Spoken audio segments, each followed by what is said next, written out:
నా భర్త చనిపోయినాడని మా కోళ్ళే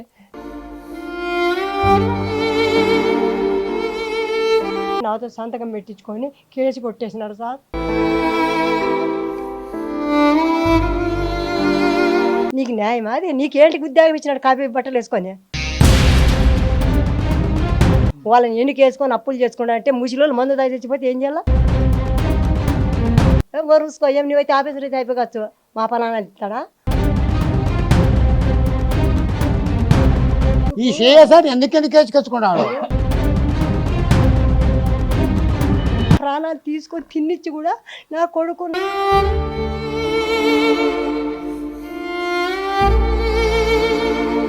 వాళ్ళు గడ్డకు బ్యాంకు వాళ్ళు వచ్చి గడ్డ పంపిస్తే పాల్చిందే సార్. మేము అప్పులు కట్టలేదు కాబట్టి. కాదు, డెత్ సర్టిఫికెట్ పెట్టి ఎవరు చేసినది? పాలి ఏమని చేసింది? మా చనిపోయినాడని.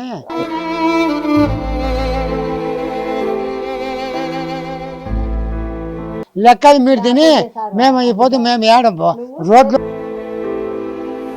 ఖాళీ పెళ్లి చేసి నిన్నంతా బంగారం అంతా కరిగిపోయి.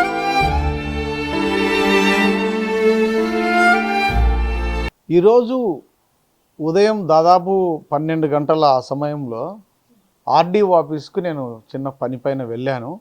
అవి వెళ్తే ఇక్కడ చూస్తున్నాం కదా, ఈ పెద్దమ్మ ఈ పెద్దయ్య ఆర్డీఓ ఆఫీస్ దగ్గర పేపర్లు పట్టుకొని ఉన్నారు. మన సబ్స్క్రైబరు ఒక ఆయన వీళ్ళిద్దరిని తీసుకొచ్చినాడు. ఆయన నన్ను గుర్తుపట్టి, సార్ మీరు 39 టీవీ కదా అన్నారు. అవును అన్న. ఎందుకు, ఏమి ప్రాబ్లం, ఏమి ఎందుకు వచ్చారంటే వారి బాధ అంతా విన్నాను. ఆర్డీఓని కలిశారంట. ఆర్డీఓ ఈ మంత్ ఎండింగ్లో రిటైర్డ్ అవుతున్నారు. నేను ఏం చేస్తాను ఈ పరిస్థితి అన్నాడు. బట్ చేయాలా, వాళ్ళ చేతుల్లో ఉంది. మరి ఖచ్చితంగా ఇది అధికారుల దృష్టికి వెళ్ళాలి. ఆల్రెడీ మనం ఇలాంటి సమస్య ఒకటి తీసుకొచ్చింటే వాళ్ళది పరిష్కారం అయింది. ఆస్తి రద్దు చేసి తల్లిదండ్రులకు ఇచ్చారు. వీరి బాధ ఏందనేది ఒకసారి విందాం. నీ పేరు ఏం పేరు? పెద్ద కుల్లాయపు సార్. ఏ ఊరు? కలుగురు కుల్లాయపు అగ్రహారం. అగ్రహారమా? నీ పేరు పెద్దమ్మా? నా పేరు నాగమ్మ సార్. నాగమ్మ. ఎంతమంది మీకు పిల్లలు? 3 బిడ్డలు, 1 కొడుకు సార్. ఒక కొడుకు. ఇప్పుడు ఏమి ఎందుకు వచ్చినారు ఆర్డీఓ ఆఫీస్కి? ఎందుకు వచ్చినావంటే సార్, మా కొడుకు మాకు అన్యాయం జరుగుతా అంటే ఉండే ఆస్తులన్నీ భూములు ఉంటే భూములు రాపించుకున్నాడు, ఉండే ఇండ్లు కూడా రాపించుకున్నాడు. అప్పులు ఉన్నా కానీ నా భర్త చనిపోయినాడని మా కోళ్ళే చేపించుకొని లోన్ తెచ్చుకుని సార్. మా ఇంటి పరిస్థితి, నా భర్త ఈయనే చనిపోయినాడని తెచ్చుకున్నా కానీ మేము ఊరికినా సార్. వాళ్ళు బ్యాంకులు వచ్చి ఇంట్లో ఉండి గడ్డ పంపించినా కానీ ఊర్లో రైతులు గదురుకుంటే మమ్మల్ని ఉండిచ్చినారు సార్. ఇప్పుడు స్థలం ఉంది, 8 సెంట్ ఉంది. ఆ స్థలానికి అప్పులు ఉన్నాయి. మాకు ఆ ఇల్లులో కట్టుకునే కుండాలంటే కొడుకు కాళ్ళని మునప్ప వాళ్ళ తండ్రి వాళ్ళ కాళ్ళని నాయన మా అల్లునికి హక్కు, మీకేం హక్కు అధికారం ఉందని వాళ్ళకు వేరే వాళ్ళకి అమ్మి అగ్రిమెంట్ రాపించుకొని పోలీస్ స్టేషన్ తిరిగినాం సార్. మేము పోలీస్ స్టేషన్ తిరిగితే ఎస్ఐహెచ్కి పోయి అడిగినాం, సిఐ అడిగినాం. అంటే ఏమమ్మా వాళ్ళ అప్పుల్లో ఉన్నారు, వాళ్ళ అప్పుల్లో ఉంటే చచ్చిపోతే నువ్వేం చేస్తావు అంటే, కాదు సార్ వాళ్ళ అప్పులు ఉంటే మా పరిస్థితి ఏమి, మేము బతకాల వద్దా అంటే, వాళ్ళు చచ్చిపోతే నీ మీద కేసు పెడతామన్నాడు. నువ్వు పెడతావంటే కేసు పెడతాంటే, సార్ నేను చచ్చిపోతే నీ మీద పెడతా సార్ కేసు, నేను నా పరిస్థితి ఏమో నువ్వు ఆలోచించలేదు కాబట్టి అని అన్నాము. అంటే సరే పోండి అన్నాడు. అంటే అటు నుండి పోయినాము, కలెక్టర్ ఆఫీస్కి పోయినాము, సార్కి అర్జీ ఇచ్చినాము.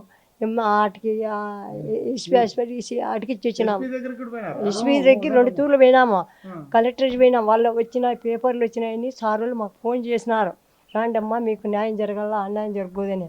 పోతే వాటి స్టేషన్ కాటికి పోతే సారు తీసుకొని పేపర్ తీసుకొని ఏమ్మా అంటే, ఏ సార్ అంటే ఈ కొడుకు ఓపలేదు, వచ్చి న్యాయం చేస్తాంలేని నాతో సంతకం పెట్టించుకొని కేసు కొట్టేసినారు సార్. కేసు కొట్టేసి దినాము తిరుగుతా అంటే 1 నెల ఇంటారు మేము తిరగబట్టి పరిస్థితి లేకుండా. కానీ తిరగకుండా వాళ్ళు సార్ వాళ్ళు ఎస్ఐ అంటాను, ఏమమ్మా సార్ చెప్తే చేస్తామన్నారు. అంటే కొడుకు ఇస్తే ఆ ప్రాబ్లం అంటే మా మీద బరువు ఉంది సార్, తలానికి అప్పు ఉండదు సార్. 2 లక్షలు అప్పు ఉంది. మాకు ఇండ్లు లేదు సార్. మేము ఎక్కడ ఆ ఇంట్లోనే బొమ్మలాటపల్లిలోనే ఉంటే పొలంలోనే ఆ దాంట్లోనే ఉండాము సార్. మేము వాళ్ళ గడ్డకు బ్యాంకు వాళ్ళు వచ్చి గడ్డకు పంపిస్తే పాల్చిందే సార్. మేము అప్పులు కట్టలేదు కాబట్టి మేము ఎన్నాళ్ళు ఉంటాము సార్, మాకు ఎన్నాళ్ళు ఉండిస్తారు వాళ్ళు మాకు. ఆ తలమన్నా ఉంటే మేము ఏదన్నా ఇళ్ళను ఉంచుకుంటాం కదా అని మాకు ఆ స్థలం కావాలని మేము పోయినాం సార్. ఏం లేదు సార్, మా ప్రాణాలు తప్ప ఏంటి లేదు సార్. భూమి ఎంత ఉండే నీకు పెద్దయ్య? 3 ఎకరాలు, 300 ఎకరా. 3.5. ఎవరికి రాయించినావు అది? అది కాలి పేరుతో రాపించుకున్నారు. వాళ్ళ పేరుతో రాయించుకున్నా. కాళ్ళ పేరుతో రాపించుకున్నారు. ఇప్పుడు ఇది దొడ్డి ఎంత? 8 సెంట్లు ఉంది సార్. ఊర్లో ఉండేది ఇది? ఇది అగ్రహారం సార్, మాది అగ్రహారం అగ్రహారం సార్. మరి నువ్వు బొమ్మలాటపల్లిలో ఉన్నా అంటాను. మేము 30 ఏళ్ళే సార్ వచ్చి. ఈ అమ్మాయి పుట్టింది ఆ ఊరే బొమ్మలాటపల్లి. అన్న బిడ్డనే మళ్ళీ కొడుకు తీసుకున్నా సార్ నేను. వాళ్ళ అన్న బిడ్డ అన్న బిడ్డనే అయ్యమ్మ చెల్లిది. మరి మునెప్ప మీ అన్నయ్య అన్నీ అని అన్నయ్య మోసం చేసి బిడ్డలు పెడుతుందని మమ్మల్ని అందరినీ నాకు ఏమీ లేకోకుండా చేసినాడు. బిడ్డను వాళ్ళని వాళ్ళ ఇంట్లో పెట్టుకొని కొన్ని దినాలు అక్కడే పెట్టుకొని మమ్మల్ని వాడే మమ్మల్ని ఇంత అన్యాయం చేసినాడు. బొమ్మలాటపల్లిలో ఏముందాడు మీకు? మమ్మల్ని ఏమీ లేదు సార్ ఆడగానే. భూమి దగ్గటే ఉండింది మాకు. మా 2 ఊర్ల సందడి సార్ ఉంటే ఆడి పోతాడు. అగ్రహారానికి సంజయడానికి అగ్రే సార్, మాకు దగ్గరే. అగ్రహారం కాడ మాకు ఇదే దగ్గర. ఏమో ఇప్పుడు ఈ 8 సెంటర్లు ఎవరు ఉన్నారు? మేమంటే సార్. మరి ఇప్పుడు ఎవరు ఇబ్బంది పెడతారు? ఇప్పుడు కొడుకు ఏమంటున్నాడు? పుల్లయ్య గాడు తీసుకున్నాడు. మాకు తెలియదు. మాకు పుల్లయ్య ఎవరు? తలారి పిల్లడు సార్. మీరు తలారోళ్ళేనా? మేము కొరవలం సార్. కురుబోళ్ళు మీరు? మేము కొరవలం సార్. తలారోళ్ళు అతను వచ్చి ఏమంటున్నాడు నిన్ను? ఏమంటున్నాడు, నీ కొడుకు మాకు రాపేసినాడు, ఎవరేసే మేము ఎదబడేం లేదు, మేము ఎవరికి ఎదబడము, నీ కొడుకు తలం మాది అని అంటున్నాడు సార్. ఇప్పుడు మీకు ఏం కావాలి? న్యాయం ఏం కావాలి? మాకు న్యాయం, మాకు తలం కాదు సార్. మీ స్థలం మీకు కావాలి? మాకు కావాలి. సరే, ఇది ఆల్రెడీ నీ కొడుకు పేరు రిజిస్ట్రేషన్ అయిందా? అయింది సార్. మళ్ళీ అయింది. ఏంటంటే సార్ అప్పు కడతామని మమ్మల్ని తోలుకొని వినాడు. అప్పులో వచ్చింటే అప్పు కట్టి 800 సెంటమ్మా నేను అమ్మేసి అప్పు కడతానని మధ్యలో వంచడం తోలుకొని రేటు చేసినాడు. సంతకం చేసి నా వద్దు అప్పు కట్టుకుంటే ఏం చేయాలరా అని నేను ఏడితే అగ్రిమెంట్ రాసినాడు. అమ్మిన నా వద్దు పోలీస్ కేసు పెట్టు, నీకు రివర్స్ ఎన్నుకొస్తుందని సార్ కూడా చెప్పినా వేసిన. ఆ ప్రకారంగానే మేము ఉండా సార్. నాగమ్మ నువ్వా? రాయించి ఇచ్చిన గంగాధర్ అంటే నీ కొడుకు. అయిన నేను వాయించి ఇచ్చు ఖరారునామా ఏమనగా కేకే అగ్రహారంలో ఉండేది. అది 8 సెంట్ల 26 గజాలు స్థలము నా పేరు దాన విక్రయం రిజిస్ట్రేషన్ చేయించినారు. అయితే మా అనుమతి లేకుండా నేను ఇతరులకు విక్రయించను.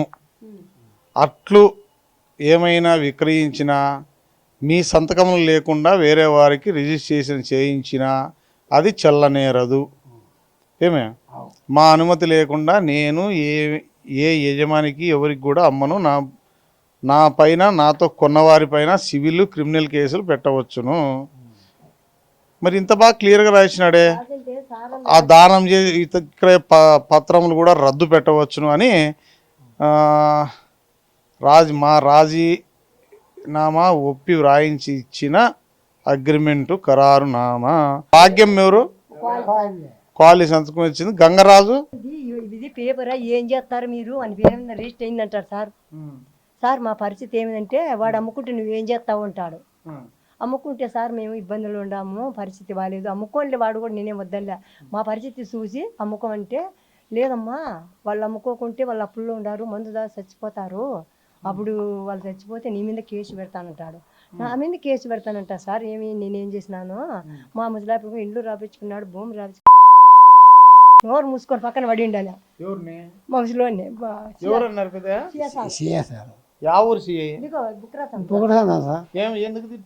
అదిగో భూములన్నీ రాపించుకున్నాడు సార్ అంటే, భూములన్నీ రాపించుకున్నాడు సార్, పరిస్థితి ఇట్లా మాకు అంటే ఆ మాట అని అంటే నేనన్నా సార్ నా కోళ్ళు చచ్చిపోతే నా మీద పెడతా అంటాను కదా, నేను చచ్చిపోతే నీ మీద పెడతా, నిన్ను అడ్డగించుకుంటాడన్నా సార్ అట్లేను అంటే అప్పుడు నోరు మూసుకున్నాడు సార్, ఏం మాట్లాడలేదు.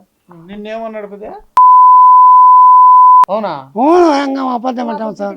మీ వయసు కన్నా మర్యాద ఇవ్వాలి కదా. మళ్ళీ ఏం చేయాలి సార్? మళ్ళీ వాళ్ళ పెద్దోళ్ళు మేము సన్నోళ్ళము.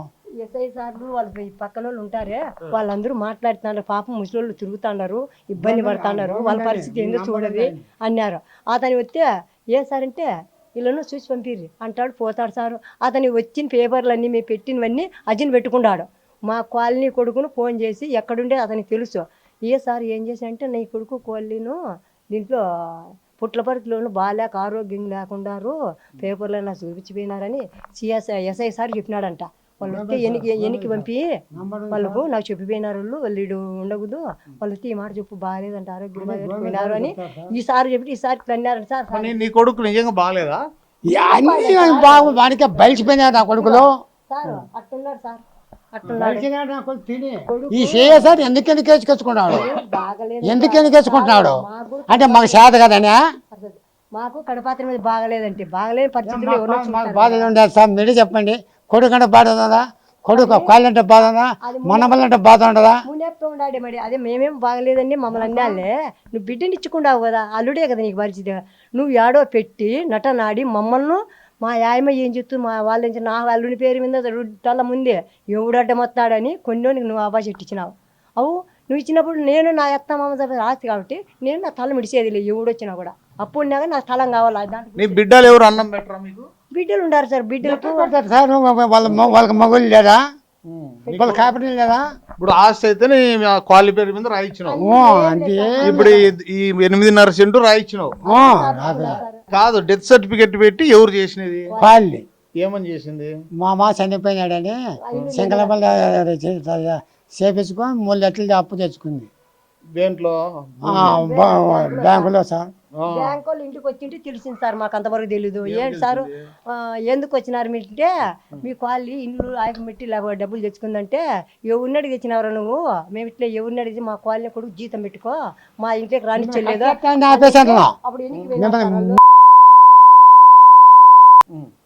మళ్ళీ అంత ఎవరికి అట్లా చేసినారు సార్. అట్లా అనకూడదు, ఆఫీసర్లు తిట్టకూడదు.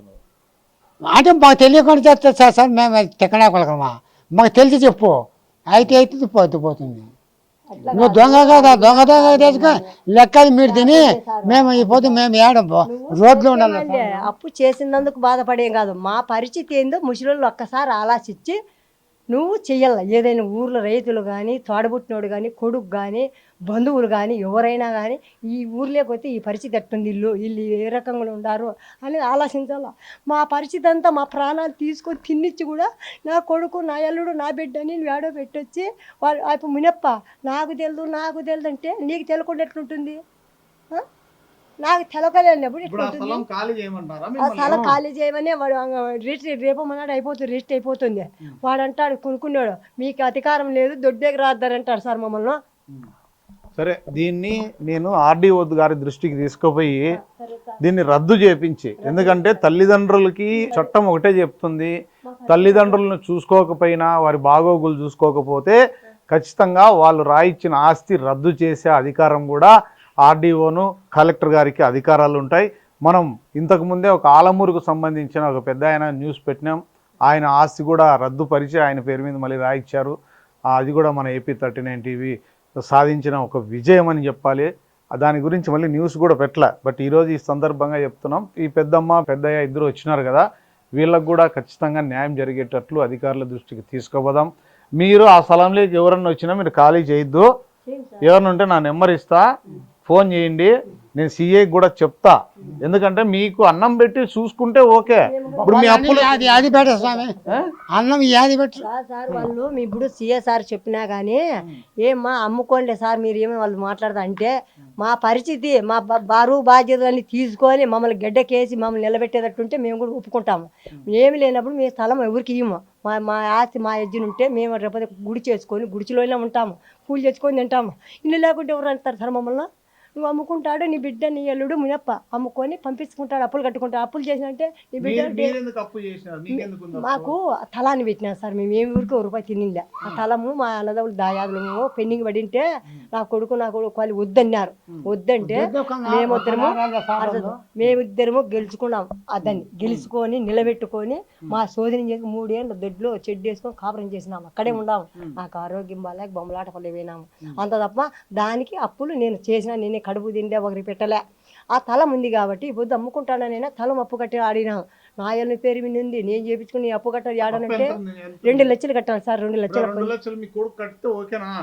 కట్టమని సార్. ఇప్పుడు ఆ 2 లక్షలు కట్టి ఆయన భూమి అమ్ముకున్నా పర్వాలేదు. Okay okay sir. ఓకేనా? Okay sir. నాకు అది కావాలి. చూడండి వీళ్ళది కూడా న్యాయం ఉంది. 8.5 సెంటు అమ్ముకో, ఇప్పటికీ 3.5 ఎకరా రాయి చేసినారు. 8.5 సెంటు అమ్ముకొని వీళ్ళకి 2 లక్షలు అప్పు ఉంది. ఆ 2 లక్షలు అప్పు కట్టి ఏమన్నా చేసుకో, వీళ్ళకు ఉంటే తింటారు లేకపోతే లేదు. పెన్షన్ ఎవరికి వస్తుంది? మీ ఇద్దరులో నీకు వస్తుంది. ఎంత వస్తుంది? 4,000. ఆ 4,000తోనే బతుకుతారు. దయచేసి ఎవరన్నా పెద్ద మనుషులు, ఊరి పెద్ద మనుషులు ఎవరన్నా ఉంటే వీళ్ళకి న్యాయం చేయవలసిందిగా ఏపీ 39 టీవీ కోరుకుంటుంది, వేడుకుంటుంది కూడా. నేను కూడా ఈ విషయం పైన ఖచ్చితంగా, ఎందుకంటే వీళ్ళు నా ఆఫీస్ అడ్రస్ కనుక్కోలేక దాదాపు గంట సేపు తిరిగారు. 3 గంటలకు నా ఆఫీస్కి వస్తే పొద్దున వచ్చినారు. వీళ్ళు ఏమీ తినలేదు. నిజంగా బాధ అనిపించి మేమే ఆఫీస్లోకి భోజనం తెప్పించి వీళ్ళకి తినిపించినాం. ఈ పెద్ద ఆయన తిన్న తర్వాతనే ఇందుకు చేస్తున్నాం. ఈ సందర్భంగా తల్లిదండ్రులకు నేను ఒకటే చెప్తాను, మీ పేరు మీద ఎంతో కొంత ఆస్తి కావచ్చు, నగదు కావచ్చు, ఏదో ఒకటి మీ పేరు మీద పెట్టుకోకపోతే ఈరోజు వీళ్ళకు వచ్చిన పరిస్థితే మీకు కూడా వస్తుంది. ఖచ్చితంగా మీ తదనంతరం అని రాయండి, కానీ మీరు బ్రతుకున్నట్లుగానే వాళ్ళకి ఆస్తులు ఏమన్నా ఉన్నది ఏదైనా సరే రాయిస్తే వీళ్ళకి జరిగిన పరిస్థితే మీకు కూడా జరుగుతుంది. కాబట్టి పిల్లల మీద ఎంతన్నా ప్రేమ ఉండొచ్చు, ఖచ్చితంగా మీకంటూ కొంత ఆస్తి దాచుకోకపోతే మీ బ్రతుకు లాస్ట్కు ఈ విధంగా ఉంటుందని చెప్పడానికి ఇదే ఉదాహరణ. ఖచ్చితంగా నేను ఉంటాను పెద్దయ్య, ఏమన్నా ఉంటే మీరు ఆ స్థలం ఖాళీ చేయొద్దండి, నేను వస్తా. ఎవరన్నా సార్ వస్తారు? నేను ఒకటి మాట్లాడతా. ఇప్పుడు ఇన్ని చేసినామని ఖాళీ చేద్దని నువ్వు చెప్తాను సార్, కరెక్టే.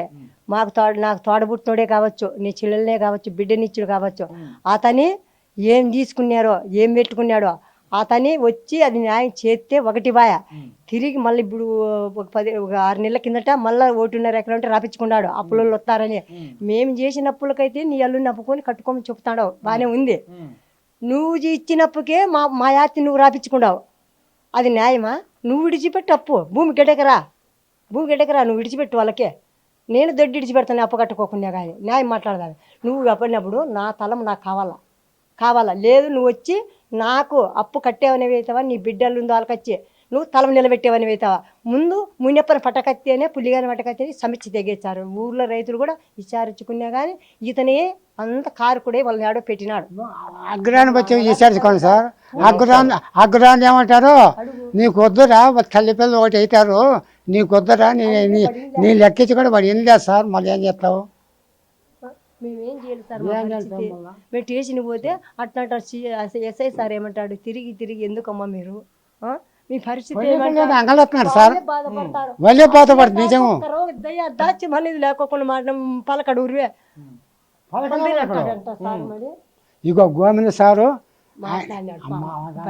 గోవింద్ సార్ అని ఎస్ఐ సార్ నంబర్ కూడా ఇచ్చి రాద్దండమ్మా, వాడు వచ్చినప్పుడు నేను చెప్తాను, పరిస్థితి బాగాలేదు పాపము, నీకు న్యాయం చేస్తాము, మీరు ఏడన్నా కానీ అది ఆపగలిగేటట్టుంటే ఏదన్నా ఉండారు. నేను మనం లేదు. ఇదిగో ఆ ఎస్ఐ సార్ అప్ప పెద్ద సార్ తప్ప అందరూ పర్వాలేదు, మేము అటుపోతే తిరిగి తీసేసిపోతారే, బాధపడతారు. మా కుర్రవాళ్ళు నారాయణ సామన్నాడు, ఎందుకు మీరు ఊరు తిరుగుతున్నారప్ప, పెద్ద సార్ అనుకోలేదు, మీరు ఎందుకు తిరుగుతున్నారని అంటారు. ఇది భూమి విషయం కదా, నాకు ఎందుకు వచ్చిన గొడవలే అనుకుంటారు వాళ్ళు. ఖచ్చితంగా అనుకొని నీ కొడుకును పట్టుకొచ్చి కొంచెం గట్టిగా 2 పీకితే అన్నీ అయిపోతాయి. కానీ అంత రిస్క్ నాకు ఎందుకులే అనుకుంటారు పెద్దమ్మ. నీ వల్ల వాళ్ళకి ఉపయోగం లేదు కదా. ఉపయోగం కాదు సార్, గోవింద్ సార్ అని ఆ మాటని ఒప్పుకుంటా. ఎస్ఐ సారు మొదటి ముద్దాయం దాన్ని మా తలానికి మాకు మా వాళ్ళు ఏది మాట్లాడితే అతను ఏది మాట్లాడతాడు. వాళ్ళ కొడుకు వాళ్ళకి నిలబెట్టుకొని మాట్లాడితే మేము మాట్లాడితే వాళ్ళు లేరని చెప్పి అంటాడు.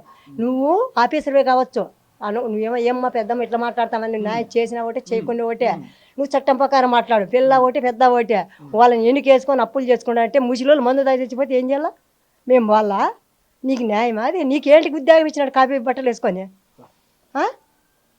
అని నేను చచ్చిపోతే నీ మీద పెడతాడు పోలీస్ ఏమి ఏమట్లా మాట్లాడతాడా? చూసుకో, ఏం నువ్వైతే ఆఫీసర్ అయితే అయిపోవచ్చు, మా పలానా ఇస్తాడా? మా తాతికి మాకు తల్లుల పిల్లలు కొట్లాడి పెడతాడా? అడగచ్చునా? నేను నువ్వే చెప్పు, తప్పు మాట్లాడినేమో నువ్వు క్షమించు. ఇలా క్వశ్చన్ చేసే ధైర్యం రావాలి ప్రతి ఒక్కరికి. నేను అదే కోరుకుంటున్నా. నేనున్నా నీ వెనకాల నేనున్నా. అవన్నీ ఏమి ఉన్నీలే పర్లే. ఫోన్ నెంబర్ ఏమొద్దు. ఆయన చెప్తాడు సార్. ఉన్నీలే. పోలీసు వాళ్ళు మంచోళ్ళు ఉన్నారు, కొంచెం కోప్పడే వాళ్ళు ఉంటారు. ఏదేమైనా నీకు న్యాయం జరిగేటట్లుగా మేము అండగా ఉంటాం. అన్న పిల్లమే మరే లెక్క కట్టను అనేది. ఆయన ఒక అప్పు ఉన్నారా మీరు? మనం ఆ దొడ్డు చెప్పేది సార్ మాకు 2 లక్షలు సార్. మీ బంధువులే మిమ్మల్ని అంటారు. అంటే నీ కొడుకు ఆస్తి అమ్ముకున్నాడు, నేను నిలబెట్టిన దొడ్డి, నువ్వు అప్పు కట్టాల్సిందే కదా నాకు. ఎవరైనా పెట్టినాయమంట. నేను రాపించుకుంటామ్మా, నువ్వు అంటే నాకు అవసరంలే, నువ్వు ఎవరికై నమ్మి నాకు కట్ట అంటుంది.